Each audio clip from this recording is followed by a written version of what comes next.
Tem diferentes projetos de infraestrutura que também significa cambio grande para nosso país. O ano passado, cambio grande com a Bini, com o inteiro desenvolvimento do hotel e caminho de Sasaki.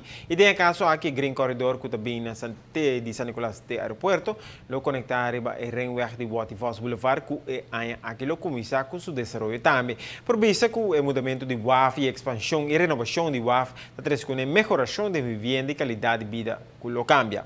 Sem dúvida também, ele traz oportunidade para a economia do país.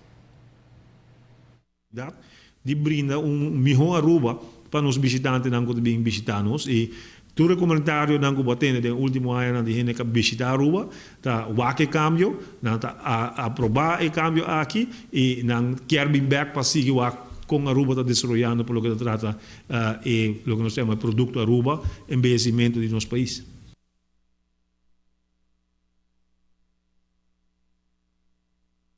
É importante que a Aruba lo corrija sua qualidade para ter mais oportunidade para apresentar para o país. O projeto é um projeto grande e está pensando mês durante a escolhência de quatro companhia que por carga de trabalho a analisar o bom para mim. A companhia não será entregar um plano para o governo mira quanto companhia local lo vai estar envolvida como subcontrato.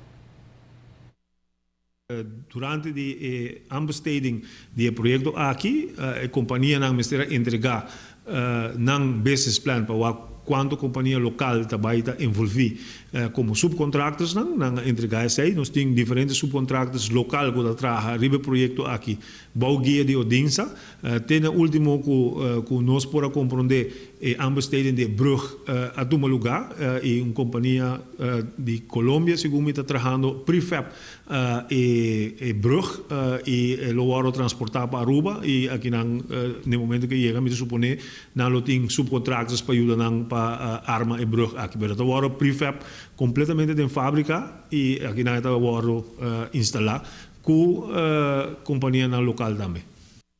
No final do projeto, Aruba porta orgulhoso de cambio positivo aqui, que traz outro ambiente e atração para o de brug.